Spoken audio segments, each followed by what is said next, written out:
दालचीनी एक महत्वपूर्ण मसाला फसल है जिसकी खेती प्राचीन काल से की जाती रही है। मसाले के अतिरिक्त दालचीनी का उपयोग विभिन्न दवा और खाद्य उद्योगों में व्यापक रूप से किया जाता है, लेकिन इसकी उच्चतम गुणवत्ता प्राप्त करने के लिए वैज्ञानिक खेती और सटीक कटाई पश्चात तकनीकों का पालन करना आवश्यक है। अंडमान और निकोबार द्वीप समूह की विशिष्ट कृषि जलवायु परिस्थितियों में दालचीनी नारियल और सुपारी के बागानों में एक अंतर फसल के रूप में उगाई जाती है।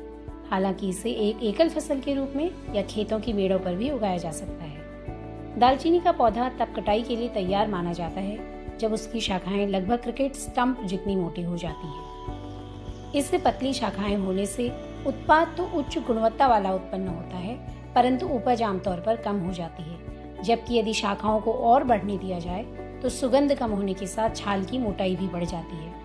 पहली कटाई आमतौर पर रोपण के 3 से 4 साल बाद होती है, जो प्रबंधन पद्धतियों पर निर्भर करता है। अगली कटाई हर दूसरे साल की जा सकती है। ध्यान रहे कि जब पेड़ में नई पत्तियां हों तो कटाई नहीं की जानी चाहिए। कटाई से पहले सुबह के समय पौधे में नमी की जांच के लिए चाकू की सहायता से त्रिकोणीय परीक्षण कट लगाया जाता है। यदि त्रिकोणीय छाल बिना टूटे साफ निकल जाती है तो तना कटाई के लिए तैयार है। यदि यह टूट जाती है तो शाखा का परीक्षण किसी अन्य दिन पुनः किया जाना चाहिए। चयन के बाद जमीन से 10 से 15 सेंटीमीटर की ऊंचाई तक की शाखा को एक तेज चाकू से काटा जाता है। सूखने से बचाने और छिलने में आसानी के लिए काटे हुए तनों को तुरंत पानी में डाल दिया जाता है। तनों को सुविधानुसार छोटे टुकड़ों में काट दिया जाता है।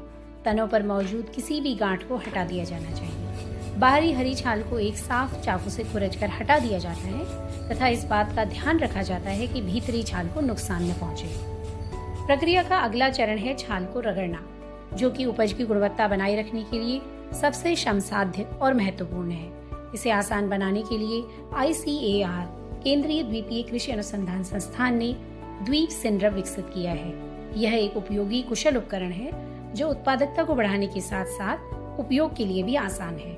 इस उपकरण का उपयोग करके तनों को तब तक रगड़ा जाता है जब तक कि छाल और लकड़ी के बीच एक पानी जैसी परत न बन जाए।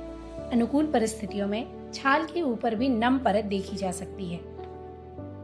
रगड़ने के बाद तने पर स्टेनलेस स्टील के चाकू से एक तेज चीरा लगाया जाता है और छाल को एक सिरे से छीलते हुए एक खुली नली की तरह सावधानी पूर्वक निकाला जाता है। इस प्रक्रिया के बाद सुखाने से छाल अंदर की तरफ मुड़ जाती है, जिसे क्विल कहा जाता है। क्विल को छाया में 4 से 5 दिनों तक तब तक सुखाया जाता है जब तक कि तोड़ने पर उनमें से चटकने की आवाज न आने लगे। उच्च आर्द्रता की परिस्थितियों में थोड़ी देर धूप में भी सुखाया जा सकता है, लेकिन सुगंधित तेलों को संरक्षित रखने के लिए इन्हें लंबे समय तक धूप में रखने से बचना चाहिए। वैकल्पिक रूप से ICAR केंद्रीय द्वीपीय कृषि अनुसंधान संस्थान द्वारा मौसम पर निर्भरता को कम करने व उत्पाद की गुणवत्ता सुनिश्चित करने के लिए छाल को 45 से 50 डिग्री सेंटीग्रेड पर कैबिनेट ड्रायर में सुखाने की विधि को बढ़ावा दिया जा रहा है। द्वीपों के किसानों को प्रशिक्षित करने और आगंतुकों को वैज्ञानिक कटाई की तकनीकों के बारे में जानकारी देने के लिए ICAR केंद्रीय द्वीपीय कृषि अनुसंधान संस्थान के सिप्पी घाट स्थित बागवानी अनुसंधान फार्म में एक विशेष दालचीनी प्रशिक्षण हॉल विकसित किया गया है। यह देश में इस उद्देश्य के लिए उपलब्ध अग्रणी सुविधाओं में से एक है। सूखने के बाद दालचीनी को लगभग 100 माइक्रोन के खाद्य ग्रेड बैग में पैक किया जाता है और नमी के अवशोषण को रोकने के लिए सील कर दिया जाता है। इन तकनीकों से किसान बाजार के लिए उच्च गुणवत्ता वाली दालचीनी का उत्पादन कर सकते हैं, जिससे उन्हें अच्छा मूल्य प्राप्त होगा। धन्यवाद।